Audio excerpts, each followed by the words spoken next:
Good morning दोस्तों।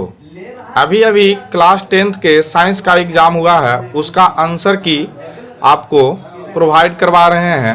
ये आपको साइंस का ग्रुप जो आपका सेट नंबर डी है उसका आंसर है। आप जल्दी जल्दी अपना क्वेश्चन निकालें और मिला लें। तो देखिए, आपका जो पहला क्वेश्चन पूछा गया था वो लिखा हुआ था कि ऐसा तत्व जो इलेक्ट्रॉन को त्याग घनायन बनाते हैं। तो घनायन कौन बनाता है? धातु, जो इलेक्ट्रॉन को डोनेट करता है। तो इसका सही जवाब होगा बी। अब यहाँ पर क्वेश्चन नंबर 2 देखिए, 2 लिखा हुआ कि लोहे पर जिंक लेपित करने की विधि को। तो आपको बताया भी गया था कि लोहे पर जिंक लेपन करने की जो क्रिया होती है उसे हम गैल्वेनीकरण कहते हैं। इसका सही जवाब होगा सी। फिर लिखा हुआ क्वेश्चन नंबर 3 में है कि निम्न में से कौन सहसंयोजी यौगिक है। तो सहसंयोगी यौगिक वही होता है जो इलेक्ट्रॉन की साझेदारी करते हैं। तो इसका सही जवाब होगा CH4 यानी सी। फिर आपसे क्वेश्चन पूछा गया है कि आभूषण बनाने वाला सोना होता है, यानी वो सोना जिसको हम आभूषण बनाते हैं। ऐसे तो सोना 24 कैरेट के होते हैं, लेकिन आभूषण जो बनता है वो आपका सोना 22 कैरेट के होते हैं, इसलिए इसका सही जवाब होगा सी। इसी प्रकार आप क्वेश्चन नंबर 5 देखिए, लिखा हुआ कि निम्नलिखित में कौन सा उत्कृष्ट तत्व है। उत्कृष्ट तत्व कहने का मतलब हुआ कि कौन सा निष्क्रिय गैस है। तो निष्क्रिय गैस होता है आर्गन। जैसे आप जानते होंगे कि हे ली ना की रब से फरियाद, ये सब ग्रुप 18 में रखा हुआ है। तो ग्रुप 18 के एक एलिमेंट है आर्गन। तो इसका सही जवाब होगा सी। अब आइए क्वेश्चन नंबर 6, यहाँ पे लिखा हुआ कि ताम्र एवं टीन के मिश्र धातु को क्या कहते हैं। ताम्र मिश्र तांबा होता है, तो तांबा और टीन के मिश्र धातु को क्या कहते हैं? कांसा कहते हैं, यानी इसका सही जवाब होगा ए। अब क्वेश्चन नंबर 7 देखिए, लिखा हुआ कि प्लास्टर ऑफ पेरिस का रासायनिक सूत्र क्या है। तो इसका सही जवाब होगा CaSO4 × 1/2H2O यानी बी हो जाएगा। क्वेश्चन नंबर 8 देखिए, अम्ल और क्षार आपस में भी क्रिया करके क्या बनाते हैं? तो लवण और जल बनाते हैं। तो जल तो ऑप्शन में नहीं है, तो इसका सही जवाब सी होगा, यानी लवण होगा। श्वसन के अंतिम उत्पादक क्या है? जब हम लोग सांस लेते हैं तो उत्पादक के रूप में क्या प्राप्त होता है? तो CO2 प्राप्त होते हैं और ऊर्जा, यानी सही जवाब इसका होगा बी। अब क्वेश्चन नंबर देखिए 10वां पूछ रहा है कि दांत के सबसे ऊपरी परत को क्या कहते हैं? तो इनामेल कहते हैं।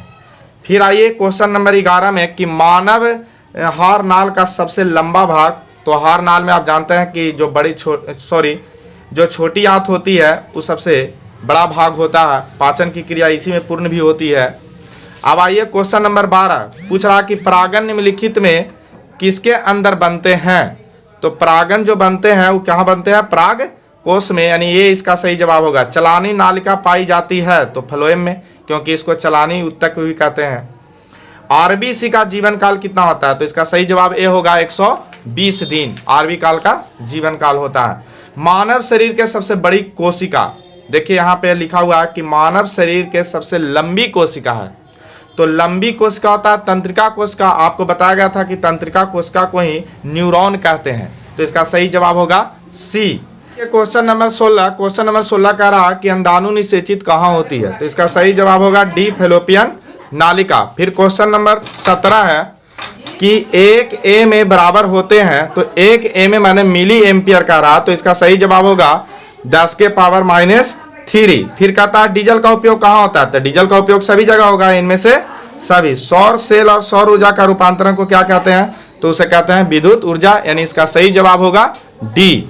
अब आइए क्वेश्चन नंबर 20 है कि सोने के परमाणु संख्या क्या होता है। तो सोना का परमाणु जो संख्या होता है 79 होता है, यानी आंसर इसका हो जाएगा सी। निम्नलिखित में कौन ऑक्सीकरण की क्रिया नहीं है? तो अब क्षेपण जो है ऑक्सीकरण की क्रिया नहीं होती है। आगे आइए, उसके बाद आपका क्वेश्चन नंबर है 22, मतलब 22 क्वेश्चन नंबर है कि ऑक्सीजन की संयोजकता क्या होती है। तो ऑक्सीजन की संयोजकता 2 होगा। अम्लीय वर्षा होते हैं, उसके जो pH मान होते हैं वो 5.6 से कम होते हैं। तो 23 का आंसर हो जाएगा बी। उसके बाद 24 में क्वेश्चन पूछ रहा है कि चींटी के डंक में कौन सा अम्ल पाए जाते हैं। तो चींटी के डंक में जो अम्ल होता है उसको बोलते हैं मिथनोइक अम्ल, इसी को बोला जाता है फॉर्मिक अम्ल भी। अब आइए क्वेश्चन नंबर 25, वनस्पति तेल में होते हैं तो संतृप्त हाइड्रोकार्बन होते हैं लंबी श्रृंखला वाले। इसका सही जवाब होगा ए। फिर पूछ रहा है कि ब्यूटेन में कितने समयवी होते हैं। तो ब्यूटेन में 2 समयवी होते हैं। तो आपका 26 का आंसर हो जाएगा नॉर्मल ब्यूटेन और आइसोब्यूटेन, यानी बी 2। फिर क्वेश्चन पूछ रहा कि मेंडलीव के आवर्स जो नियम थे वो किस पर आधारित था, तो आपको बताया भी गया था परमाणु द्रव्यमान पर आधारित था, बढ़ते हुए परमाणु द्रव्यमान पर, यानी 27 का आंसर हो जाएगा डी। उसके बाद 28 में पूछ रहा है कि अमोनिया, तो अमोनिया का सूत्र होता है NH3, तो इसमें नाइट्रोजन हाइड्रोजन का अनुपात जो होगा 1:3 होगा, यानी आंसर हो जाएगा इसका डी। उसके बाद आपको यहाँ 29 नंबर क्वेश्चन है जिसमें लिखा हुआ निम्नलिखित में कमरे के ताप पर कौन द्रव होता है, तो एथेनॉल होगा, जैसे आप देखे होंगे दारू शरबत वगैरह जिसको शराब बोला जाता है। फिर है क्वेश्चन नंबर 30, सिरका में कौन सा अम्ल पाया जाता है, तो फॉर्मिक अम्ल पाया जाता है सिरका में, सॉरी सिरका का जो अम्ल होगा वो सी नहीं होगा, एसिटिक अम्ल होगा, यानी इसका सही जवाब होगा डी। फिर 31 नंबर जो क्वेश्चन है कि निम्नलिखित में कार्बन के कौन सा अपरूप होते हैं, तो हीरा ग्रेफाइट होते हैं, तो ऐसे तो हीरा ग्रेफाइट आप लोग जानते हैं, और एक फुलेरिन भी होता है, तो इसका सही जवाब हुआ इनमें से सभी। 32 क्वेश्चन नंबर है कि एक अनुसूत्र जिसका अनुसूत्र समान हो संरचना सूत्र भिन्न हो उसको समव्ययी कहते हैं, इस घटना को क्या कहते थे, समावयवता, तो 32 का सही जवाब होगा ए। फिर पूछा हुआ कि बुझा हुआ चूना के सूत्र क्या होते हैं, तो इसका सही जवाब ए होगा CaOH2। अब यहाँ पे आ जाइए क्वेश्चन नंबर 34 में लिखा है कौन भस्म नहीं है, तो आप पता है NaCl क्या है, ये जो है अम्ल लवण और क्षार है, यानी ये लवण है। जस्ता का अयस्क क्या होता है, तो जिंक ब्लेड होता है, यानी इसका 35 का आंसर बी होगा। फिर 36 में लिखा है कि सिलिकॉन क्या है, तो सिलिकॉन एक क्या है, उपधातु है, आप जानते होंगे कि सिलिकॉन और जर्मेनियम उपधातु होता है। फिर 37 नंबर है, 37 में पूछा अल्कोहल में कौन सा चीज नहीं रहेगा, तो अल्कोहल का सूत्र होता है CH3CH2OH, तो इसमें नाइट्रोजन नहीं है, यानी सही जवाब 37 का होगा डी।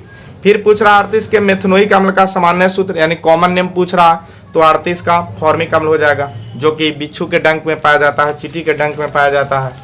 फिर क्वेश्चन नंबर 39 पूछ रहा है कि स्वयंपोषी पोषण के लिए आवश्यक होते हैं, तो स्वयंपोषी के लिए क्या होता है, सभी चीज होते हैं, क्लोरोफिल, CO2, सूर्य के प्रकाश, ये सारे चीज होते हैं। फिर पूछ रहा है कि मैग्नीशियम पाया जाता है, तो मैग्नीशियम कहाँ पाया जाता है, हरे चीजों में पाया जाता है, और हरा होने के लिए क्लोरोफिल जरूरी है, इसलिए 40 का आंसर ए होगा। फिर 41 में पूछ रहा है कि विद्युत चुंबक बनाने के लिए, तो विद्युत चुंबक को अस्थायी बनाने के लिए इस्पात का प्रयोग होता है, लेकिन ये नहीं पूछ रहा कौन सा क्षण, तो नर्म लोहा होगा यहाँ पे, यानी 41 का सही जवाब सी होगा। 42 का जो है जब किसी चालक तार से विद्युत धारा प्रवाहित होती है तो गतिशील कण, तो आपको पता है कि इलेक्ट्रॉन को प्रवाह को हम विद्युत धारा कहते हैं, यानी इसका सही जवाब इलेक्ट्रॉन होगा। ओम के नियम, तो ओम के नियम जानवे करते हैं, V समानुपाती I होता है, यानी V बराबर हो जाएगा IR, यानी 43 का सही जवाब जो होगा ए हो जाएगा। उसके बाद आप आइए 44 में, 44 पूछ रहा है कि विभांतर का एसआई मात्रक क्या होता है, तो विभांतर का जो एसआई मात्रक होता है उसका सही जवाब होगा, विभांतर का एसआई मात्रक का जो सही जवाब होगा वो वोल्ट मीटर होगा, यानी 44 का आंसर होगा डी। 45 नंबर क्वेश्चन देखिए, एमीटर का प्रतिरोध होता है, तो एमीटर का प्रतिरोध शून्य होता है, जो आदर्श एमीटर होते हैं उसका प्रतिरोध शून्य माना जाता है, यानी इसका जो प्रतिरोध होगा बहुत छोटा होगा, यानी 45 का आंसर सी होगा। 46 पूछ रहा है विद्युत बल्ब के फिलामेंट किस धातु का बना होता है, तो इसका टंगस्टन हो जाएगा, यानी 46 का आंसर डी होगा। 47 में पूछ रहा है कि रियोस्टेट का उद्देश्य क्या है, तो ये धारा के मान को बढ़ा सकता है या घटा सकता है, यानी सही जवाब इसका होगा सी। 48 में पूछ रहा है कि विद्युत आवेश का एसआई मात्रक क्या होता है, तो इसका सही जवाब होगा कूलम, यानी डी। अब आइए 49 में पूछ रहा है कि दाढ़ी बनाने के लिए कौन सा दर्पण प्रयुक्त होता है, तो अवतल दर्पण, आप जानते हैं हजामती दर्पण भी इसे कहा जाता है। श्वेत प्रकाश में वर्ण किस रंग का विचलन सबसे ज्यादा, तो बैगनी होगा, यानी इसका सही जवाब डी होगा 50 का। 51 में पूछ रहा है कि समतल दर्पण का फोकस दूरी क्या होती है, तो अनंत होगा, क्योंकि उसमें फोकस दूरी होता ही नहीं है। फिर है अवतल दर्पण में वस्तु को कहाँ रखा जाए कि वास्तविक, उल्टा और समान प्रतिबिंब, तो बराबर प्रतिबिंब बनने के लिए वस्तु को कहाँ पर रखा जाता है, सी पर, यानी वक्ता केंद्र पर रखेंगे, यानी 52 का आंसर सी होगा। फिर 53 में पूछ रहा है तारे टिमटिमाने का कारण है, जो वायुमंडलीय अपवर्तनांक होगा, यानी सही जवाब 53 का सी होगा। उसके बाद 54 में आइए, मानव नेत्र के लिए दृष्टि का स्थायित्व कहाँ होता है, तो 1/10 सेकंड तक होता है, यानी इसका सही जवाब ए होगा।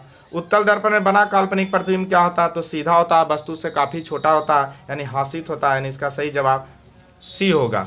56 में पूछ रहा है कि अवतल लेंस का आवर्धन क्या होता है, तो आवर्धन बराबर होता है V/U, यानी ए हो जाएगा।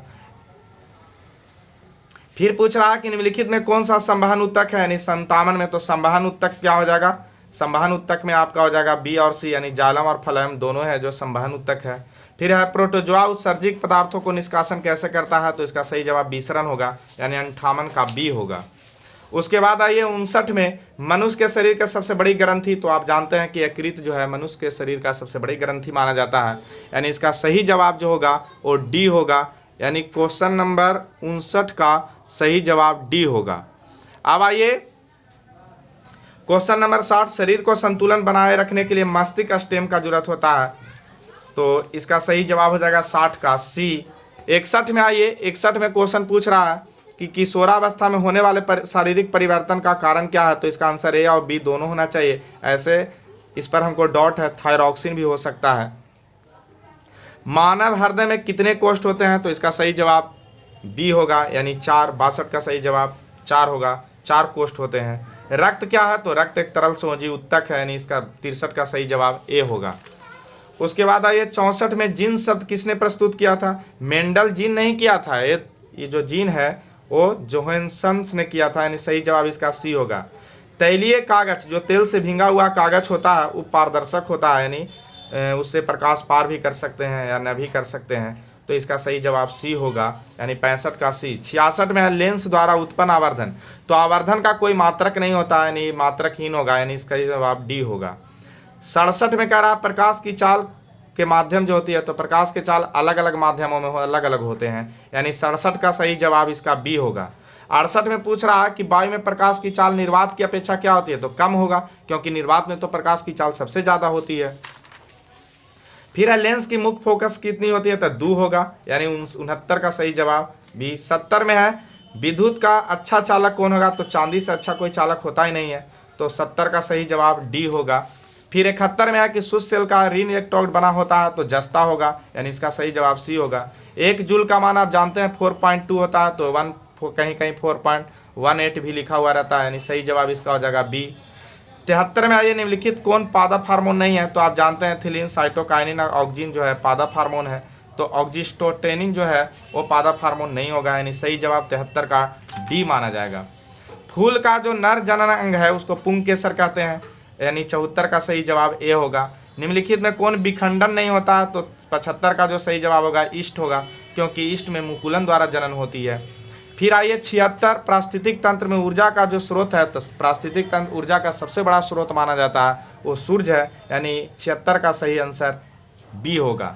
77 में है निम्नलिखित में किसे आनुवांशिकता पिता कहा जाता है, तो इसका सही जवाब बी होगा, ग्रेगर जॉन मेंडल। फिर 78 में हरे पौधे कहलाते हैं, तो उत्पादक कहलाते हैं, यानी 78 का सही जवाब ए होगा। उसी प्रकार नर युग में गुणसूत्रों की संख्या कितनी होती है, तो 23 जोड़ा होता है, यानी सही जवाब इसका बी होगा। फिर है ओजोन परत में पाई जाती है, तो स्ट्रेटोस्फीयर जो, यानी सही जवाब 80 का जो होगा ए हो जाएगा। तो इस प्रकार आप फर्स्ट सिटिंग क्लास 10th के सेट नंबर डी का सारा जवाब देखें। आपका कोई भी सेट हो, इस क्वेश्चन को अलग बगलग केवल पलट कर लिख दिया गया है, तो उसे आप आगे पीछे कर मिला लें और आप हमें कमेंट में ज़रूर बताएं कि आपका सही मार्क्स क्या आ रहा है। Thank you.